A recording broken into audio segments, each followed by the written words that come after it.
बिस्मिल्लाहिर्रहमानिर्रहीम। अस्सलाम वालेकुम स्टूडेंट्स, क्या हाल है आपका? ठीक है, खैरियत से हैं, एंजॉय कर रहे हैं लेक्चर्स को? सो आपने ज़रूर अपने फ़ीडबैक से आगाह करना है, बताना है कितना अच्छा जो है वो आपको लग रहे हैं लेक्चर्स भी, और कितनी अच्छी जो है वो आपकी तैयारी ख़ुद से भी हो रही है। और अपने फ्रेंड्स को भी ज़रूर करवानी है। मेरा इस बात पर ज़ोर होता है, पिछले तमाम लेक्चर्स में ज़ोर रहा है, बिकॉज जो चीज़ हम खुद सीखते हैं उसको अपने तक नहीं रखना चाहिए। वो तमाम चीज़ें जो हमें आती हैं, हमें मालूम है, हमारे अंदर नॉलेज है, उसको दूसरों में बांटना चाहिए। ये एक अजीम इंसान की, एक बहुत ही कामयाब इंसान की एक बहुत आला और ख़ास खूबी होती है कि जो चीज़ जानता है वो दूसरों को भी बताता है। ये एक बहुत अच्छी इंपॉर्टेंट चीज़ है जो कि आपने ख़ुद भी अपने ऊपर अप्लाई करनी है और अपने फ्रेंड्स को भी आगे बतानी है। आज के इस लेक्चर में हम स्टार्ट करते हैं आज का लेक्चर, जिसमें हमने लेसन नंबर जो हमारा 10 था उसको हमने स्टार्ट किया था। इसके हवाले से आज के इस लेक्चर में हम करने जा रहे हैं इसके MCQs और इसका ग्रामर पार्ट। तो आइए इसको स्टार्ट करते हैं। सबसे पहले MCQs का पार्ट हम करेंगे। मैं आंसर्स लिखूंगा बोर्ड पे, जो कि हमारा B पार्ट बनता है। ठीक है, B पार्ट हमारा बनता है। जो फर्स्ट का आंसर जो है वो हो जाएगा यहाँ बोर्ड पर, और इस तरह उनके जो नेक्स्ट आते जाएंगे 4 हैं, तो हम 4 जो है वो यहाँ पर लिखते जाएंगे। ठीक, मैं यहाँ पर क्या लिखूँगा, इनके answers. Quaid Azam passed his matriculation examination at the age of, हमने जब कॉन्टेक्स्ट में पढ़ा था, हमने देखा था कि उन्होंने 16 ईयर्स की जो है वो उम्र में, 16 साल की उम्र में उन्होंने अपना मेट्रिकुलेशन जो है वो मुकम्मल कर लिया था। तो हमारा क्या आंसर बनेगा, 16, जो कि है बी को हम इनसर्कल कर देंगे, और 16 को जो है हमारा जो है वो आंसर है। 16 एज उनकी थी। Quaid Azam joined Lincoln Inn college in, वो उन्होंने कौन से जो है वो साल में लिंकन इन कॉलेज ज्वाइन किया, वो हमारे पास सी है 1893। 1893 में जो है उन्होंने लिंकन इन कॉलेज ज्वाइन किया। ठीक, जो हमने उसमें भी पढ़ा था 1893 अपने लेसन में, वो बनता है हमारा सी पार्ट 1893। थर्ड हमारे पास आ रहा है Quaid Azam had great faith in. Quaid Azam had great faith in, उनका जो ईमान था उनका वो किस चीज़ में ज़्यादा था? फ्रेंड्स में, बिजनेस में, स्टूडेंट्स में, सोल्जर्स में। उनका जो जज्बा था, फेथ था, वो था स्टूडेंट्स में, सी पार्ट। कि उनकी बहुत सी जो उम्मीद थी वो उनके स्टूडेंट से थी उनको, और तमाम स्टूडेंट से इस मुल्क के। फोर्थ आ रहा है the idea of Pakistan was given in, Pakistan का जो आइडिया है वह कब दिया गया? वो दिया गया है हमें 1930 में, जो कि बनता है बी 1930 में। ठीक, तो ये था हमारा MCQs का सेक्शन। आपने इसको क्या करना है, अपने पास निशान लगा लेने हैं, मार्क डाउन कर लेना है आपने इसको अच्छे से। ठीक, अब हम क्या करने जा रहे हैं, अब हम अपने ग्रामर सेक्शन पे मूव करने जा रहे हैं, जो कि हमारा ग्रामर सेक्शन है, प्रोनाउंस के हवाले से है। तो हम इसको करेंगे ग्रामर सेक्शन को यहाँ पर। ठीक, हम देखते हैं कि हमें क्या चीज़ें जो है वो ग्रामर में बताई गई हैं। प्रोनाउंस के हवाले से हमें बताना है, हमने आज पढ़ना है ग्रामर सेक्शन में कि प्रोनाउंस जो हैं वो क्या हैं। Any word that is used instead of noun, एक ऐसा लफ्ज़ जो नाउन के बजाय यूज़ किया जाए, नाउन की जगह पर यूज़ किया जाए। फॉर एग्जांपल, नाउन क्या है? नाउन एक ऐसा किसी शख्स, चीज़ या जगह का नाम है। उसे क्या कहते हैं? किसी शख्स, चीज़ या जगह के नाम को नाउन कहते हैं। प्रोनाउन क्या है? जो नाउन्स की जगह पर इस्तेमाल हो, किसी शख्स की जगह पर इस्तेमाल हो, किसी चीज़ की जगह पर इस्तेमाल हो, किसी जो है वो जगह के नाम पर इस्तेमाल हो। ठीक है, हम देखते हैं कि हमारे पास क्या है। प्रोनाउन एंटीसेंडेंट रिलेशनशिप है। एंटीसेंडेंट रिलेशनशिप जो है वो कैसा रिलेशनशिप है? वो एक प्रोनाउन का रिलेशनशिप है and the word it stands for means. For example, मैं यहाँ पर लिखता हूँ आ बॉय। प्रोनाउन क्या कहता है? एंटीसेडेंट, यानी कि एंटीसेडेंट प्रोनाउन का जो रिलेशनशिप है, इन दोनों का जो रिलेशनशिप है वो क्या कहता है? वो कहता है कि अब बॉय है तो उसका एक रिलेशनशिप है बिटवीन किसके, जो एक वर्ड है, ये है जो वर्ड स्टैंड्स फॉर, मीन्स जो इसका प्रोनाउन होगा वो होगा हिज। ठीक, तो ये बात वो कह रहा है कि pronoun antecedent agreement refers to the relationship between a pronoun and the word it stands for. The relationship between a pronoun and the word it stands for, इनके दरमियान जो रिलेशनशिप है, दोबारा से देखें कि एक relationship between a pronoun and the word it stands for. ठीक, सो हम इसके एग्जाम्पल पढ़ते हैं। A pronoun must agree with its antecedent in 3 ways, कि 3 तरीके से प्रोनाउन का जो है वो रिलेशनशिप जो है वो नज़र आना चाहिए, होना चाहिए विद इट्स एंटीसेडेंट। ये क्या है, इसका एंटीसेडेंट है। ठीक, that is it's gender, person and number, जो कि उसके एक जेंडर भी हो सकता है, जेंडर से भी उसको जो है वो पता लग सकता है, because a boy, so boy is he, यानी कि वो लड़का है तो इसके लिए हिज आएगा। अ गर्ल होता यहाँ तो उसके लिए क्या आना था, उसके लिए हर आना था। तो ये रिलेशनशिप मैच हो रहा है। ठीक, पर्सन फॉर एग्जाम्पल वहाँ पर दे रहा है every man must bear his own burden. ठीक है, तो प्रोनाउन इसमें क्या है, इस लाइन में यहाँ पर एक लाइन लिखी हुई है, every man must bear his burden.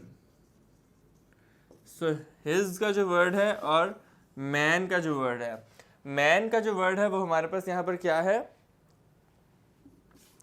Pronoun, और हिज का जो वर्ड है वो है रेफरेंट। रेफरेंट क्या बोलते हैं कि उसका रिलेशन, मैन और हिज का relation means pronoun is a man, और रेफरेंट मीन्स कि वो उसके लिए जो प्रोनाउन यूज़ किया गया है, उसके लिए जो उसके लिए उसकी जगह पर उसका रिलेशन बनाने के लिए यूज़ किया गया है। हमने पढ़ा था डेफिनेशन में, एंटीसेडेंट रिलेशनशिप एक ऐसा रिलेशनशिप है जिसमें प्रोनाउन और उसका जो word, the word it stands for, यहाँ पर मैन का वर्ड है तो man stands for his, man का क्या मतलब है, हिज। तो ये रिलेशन उसने बनाया है, इसको रेफरेंट के नाम से हम जानेंगे। सो इस तरह हमने जो है वो, हमारे पास 2 पैराग्राफ्स गिवन है नीचे। हमने हमारे इस पैराग्राफ में जो है वो एक पैराग्राफ नंबर 1 है जिसके अंदर उसने जो राइटिंग लिखी है, पैराग्राफ लिखा हुआ है कायदे आज़म के हवाले से, उसमें कायदे आज़म का जो प्रोनाउन है वो उसने नहीं लगाया। फर्स्ट पैराग्राफ में कायदे आज़म की जगह पर प्रोनाउन नहीं यूज़ किया हुआ, सेकंड पैराग्राफ में उसने यूज़ किया हुआ है। सो राइटिंग का जो तरीका होता है वो ये नहीं होता कि फॉर एग्जांपल अगर यहाँ पे कोई पैराग्राफ लिखा है, मैं फॉर कायदे आज़म का ही पढ़ते हैं पैराग्राफ नंबर 1, उससे हमें आइडिया होगा कि वो क्या फ़र्क है पैराग्राफ नंबर 1 में और पैराग्राफ नंबर 2 में। For example, Quaid Azam was born on 25 December 1876 in Karachi. Quaid Azam joined Lincoln Inn college to study law. Quaid Azam entered in politics in 1905। So 3 times Quaid Azam के अल्फाज का नाम का यूज़ होना इस पैराग्राफ में हमें देखने को मिला। सेकेंड पैराग्राफ में हम देखते हैं, सेकेंड पैराग्राफ है, Quaid Azam was born on 25 December 1876 in Karachi. He joined Lincoln college to study law. He entered in politics in 1905। So ये पढ़ने में कितना इजी लग रहा है, बिकॉज इसमें जो है वो प्रोनाउंस का यूज़ किया गया है। इसमें जो हमारे पास for example the word itself है, उसका रेफरेंट मौजूद है, उसका रेफरेंट ही मौजूद है, उसका रिलेशनशिप मौजूद है, मिल रहा है उसका रिलेशनशिप किसके साथ, उसके एग्जैक्ट वर्ड के साथ, जिसको हम एंटीसेडेंट बोलते हैं। ठीक, तो वो हमने जो है वो देखा कि उसका जो सेकंड पैराग्राफ है उसके अंदर हमें काफ़ी पढ़ने में भी आसानी हुई। उसका जो एंटीसेडेंट है और रेफरेंट है, उनका जो रिलेशनशिप है वो मैच किया जा रहा है। सो इसलिए इसी हवाले से आपने इस पूरे पैराग्राफ को पढ़ना है, आपको आइडिया हो जाएगा। पार्ट नंबर ए आ रहा है हमारे पास ग्रामर सेक्शन का। पार्ट नंबर ए हमारे पास ग्रामर सेक्शन का आ रहा है, वो उसमें हमें ये कहता है कि आपने बताना है कि कौन सा जो है हमारे पास पैराग्राफ है, पैराग्राफ नंबर 1 या फिर पैराग्राफ नंबर 2 जो है वो आप समझते हैं मोस्ट अप्रोप्रिएट है। कौन सा ऐसा पैराग्राफ है, पैराग्राफ नंबर 1 या पैराग्राफ नंबर 2 जो कि मोर अप्रोप्रिएट है। हम देखते हैं, हम आंसर लिखेंगे इसका ए पार्ट का। कि पैराग्राफ नंबर 2 जो है वो मोर अप्रोप्रिएट है और उसकी रीज़न देनी है। उसकी रीज़न हम देंगे कि बिकॉज उसमें जो है वो प्रोनाउंस का प्रॉपर यूज़ हुआ है। आइए इसको लिखते हैं, इसके आंसर को। Paragraph number 2 is more appropriate। ये इसका फर्स्ट पार्ट का था आंसर। बिकॉज के बाद से इसकी जो है वो रीजन स्टार्ट होगी। Because it has proper relationship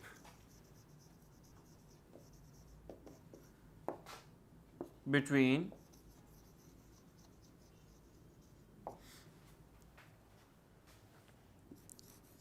it has proper relationship between its pronoun and the word and the words। इसका प्रॉपर रिलेशनशिप है between the pronouns and the words. जो वर्ड्स पैराग्राफ में हैं उनका प्रॉपर रिलेशनशिप बनता है pronounce के साथ, जो कि है एंटीसेडेंट प्लस रेफरेंट। ठीक, इसका प्रॉपर रिलेशनशिप बनता है। ठीक, ये हमारा पार्ट नंबर ए था। अब हम मूव ऑन करते हैं पार्ट नंबर बी पे। वो क्या कह रहा है? Join the antecedent with its reference in each sentence. हमने क्या करना है? एंटीसेडेंट को ज्वाइन करना है with its referent in each sentence. तो आइए इसको स्टार्ट करते हैं। एक टेबल सा बनेगा यहाँ पर जिसके अंदर हमने इसकी ज्वाइनिंग करनी है पार्ट नंबर बी पे। आपने यहाँ पर जो है वो इसको नोट डाउन करना है मेरे साथ साथ। ठीक, सो पार्ट नंबर बी है हमारे पास कि हमने जो हमारे पास फॉलोइंग हमें सेंटेंसेस गिवन है, 10 सेंटेंसेस गिवन है, हमने उसके हवाले से उनके जो है वो ज्वाइन करने हैं एंटीसेडेंट और उनका जो रिलेशनशिप है। ठीक, सो फर्स्ट हमारे पास आ रहा है Rabia is looking for her purse. So Rabia and जो है हमारे पास इसका पर्स, सॉरी हर का जो वर्ड है ये हमारे पास इसका एंटीसेडेंट रेफरेंट जो है वो मौजूद है इसका। सेकंड हमने क्या करना है? सेकंड हमारे पास है Sana and Sarfaraz have completed their homework. So Sana और सरफराज और इसका क्या बनेगा? देयर। थर्ड हमारे पास आ रहा है Where is my pen? I cannot find it. Where is my pen? I cannot find it. So यहाँ पर क्या आया हमारे पास? पेन और इसका लास्ट में हमारे पास आ रहा है it। इसी तरह फोर्थ पे हमारे पास आ रहा है She treats her children with great kindness. She treats, so हमारे पास क्या आ रहा है यहाँ पर? she के लिए her, इसका रेफरेंट। ठीक, फिफ्थ हमारे पास आ रहा है शेख सादी is famous for his wisdom. क्या आ रहा है हमारे पास? शेख सादी is famous for his wisdom. तो शेख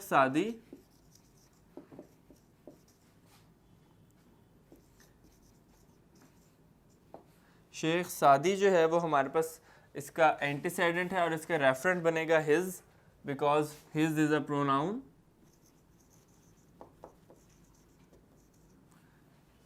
सिक्स्थ हमारे पास आ रहा है parents must do their duty to their children.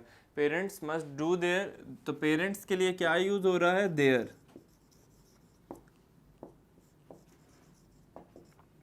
ठीक, ये जो इनके रेफरेंट्स हैं ये मैं ब्रैकेट में कर रहा हूँ ताकि आपके लिए इजी हो जाए इसको देखना। रेफरेंट हमारे इस ब्रैकेट्स में है। 7th हमारे पास आ रहा है I am sorry I lost your book, I will bring you a new one tomorrow. I will bring you, तो यू का जो हमारे पास वर्ड आ रहा है आई से योर के लिए वो हम यूज़ करेंगे।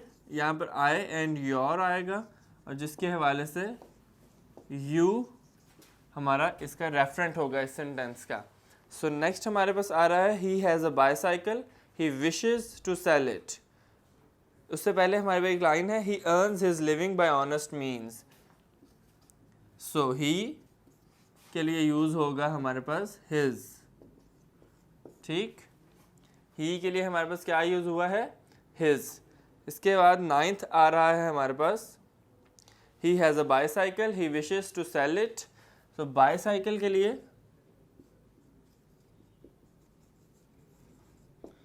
इट का वर्ड हमने यूज़ किया।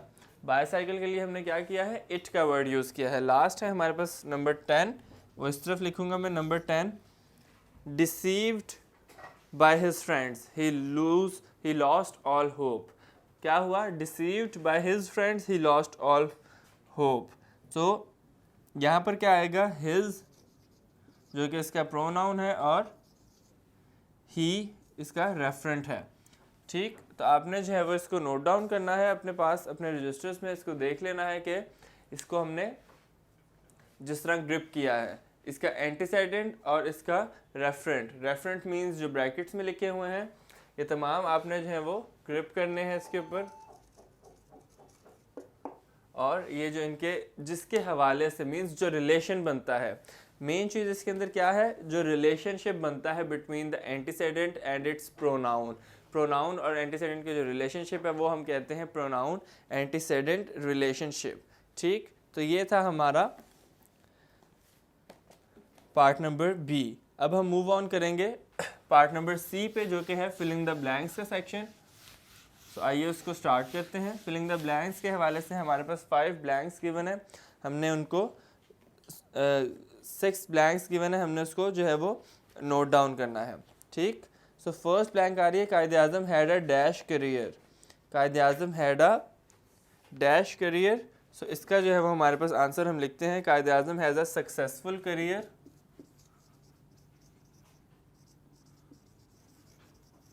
सेकंड हमारे पास आ रहा है this is a dash painting, this is a valuable painting. Third हमारे पास आ रहा है Zaman is a dash person, Zaman is a lively person, Zaman is a lively person. Fourth हमारे पास आ रहा है I have an dash guide book. सो इसका क्या होगा, I have an informative guide book, informative guide book. Fifth हमारे पास आ रहा है my friend has an dash personality, my friend has an impressive personality. ठीक, सो ये थे हमारे फिलिंग द ब्लैंक्स, और इसके साथ हमारे आज का ये लेक्चर, जिसमें हमने क्या चीज़ें देखी हैं। हमने देखा है कि हमारे पास ग्रामर सेक्शन में प्रोनाउन का रिलेशनशिप क्या है, और उसके हवाले से हमने उसकी एक्सरसाइज को किया, फिलिंग द ब्लैंक्स को कवर किया, जो कि हमारे पास ये मौजूद हैं।